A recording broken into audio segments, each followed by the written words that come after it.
नमस्कार दोस्तों। नवरात्रि स्पेशल में आज मैं लेकर आई हूँ सामक राइस की खीर। खीर मैंने पहले भी कई बार बनाई है, लेकिन आज मैं सामक राइस खीर को गुड़ के साथ बनाने जा रही हूँ। मेरी कई बहनों का कहना है जब हम गुड़ के साथ खीर बनाते हैं तो वो फट जाती है, लेकिन ऐसा बिल्कुल भी नहीं होगा। मैं आपको बिल्कुल परफेक्ट तरीका बताऊंगी ताकि आपकी खीर बिल्कुल भी ना फटे। तो स्वागत है आपका अपने channel home made recipe by Sunita Singh पर। आइए बनाते हैं सामक राइस की खीर गुड़ के साथ। इसे बनाने के लिए ये आधा कप मैंने सामक राइस लिया है। देखिए इस तरीके के बारीक बारीक दाने होते हैं।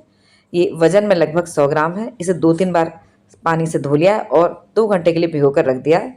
2 घंटे बाद देखिए ये अच्छी तरह से भीग गया है। मसलने पर ये अच्छे से मैश हो रहा है। इसके पानी को हम निकाल देंगे और इस तरीके से सामक राइस हमारा भीगा हुआ तैयार है। साथ में मैंने लगभग 1.25 लीटर दूध बॉईल करने रख दिया था। दूध में बॉईल आ गया है। अब मैं इसमें भीगा हुआ सामक राइस को डाल दूंगी। इसे समा का चावल भी कहते हैं। और धीमी फ्लेम पर लगातार चलाते हुए इसे पकने दूंगी, यानी कि लो टू मीडियम फ्लेम पर, ज़्यादा तेज़ नहीं करनी है।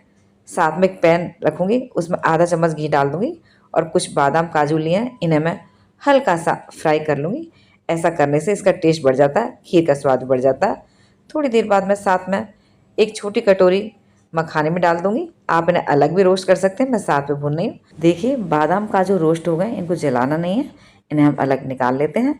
लेकिन हमारे मखाने अभी कच्चे हैं, ये अभी क्रिस्पी नहीं हो, थोड़ी देर इन्हें भून लेंगे। थोड़ी देर बाद मैं आपको दिखाती हूँ। इजीली टूट रहे हैं और मसलने पर ये बिल्कुल चूरा हो रहा है। हमें इसी तरीके का चाहिए। मखाने खीर में डालना ऑप्शनल है, लेकिन मुझे खीर में इसकी बाइट बहुत अच्छी लगती है। इधर लो मीडियम फ्लेम पर हमारे सामक राइस पक रहे हैं, ये गाढ़ा हो गए। साइड में हम गैस ऑन करके पैन रख देंगे, क्योंकि हमारे केसर में हल्की सी सीलन है। केसर में सीलन रहती है तो वो अपनी खुशबू नहीं छोड़ती है। तो गर्म पैन करके फ्लेम बंद कर देंगे और इसे क्रिस्प भून लेंगे। और बाहर निकाल करके हम गर्म दूध डाल देंगे और इसे अलग रख देंगे। थोड़ी देर बाद देखिए हमारी सामक राइस अच्छी तरह से मैश हो रहे हैं। मैं आपको दिखाती हूँ, देखिए ये यानी कि पक चुके हैं। इस समय जो हमने फ्राई करके ड्राई नट्स रखे थे वो डाल देंगे, किशमिश भी डाल देंगे और अच्छी तरह से मिला लेंगे। गैस की फ्लेम बंद कर देंगे और ढककर इसे छोड़ देंगे 10 मिनट के लिए। 10 मिनट बाद देखिएगा ये सामक राइस अच्छी तरह से फूल गए, खीर में गाढ़ापन आ गया। बस इसे अब हम जाली से ढक देंगे, क्योंकि इसे ठंडा करना बहुत ज़रूरी है।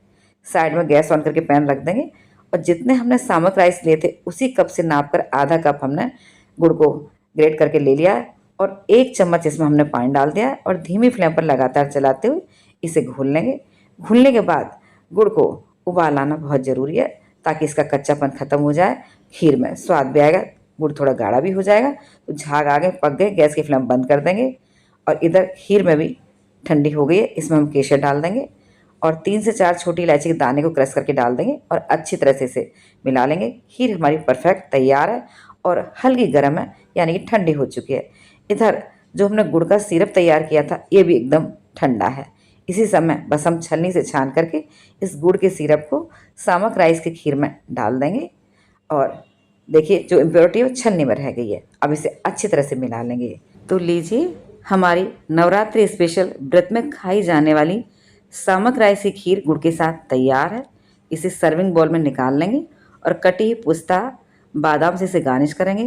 कुछ किशमिश के दाने भी डाल देंगे, देखने में सुंदर लगेगी।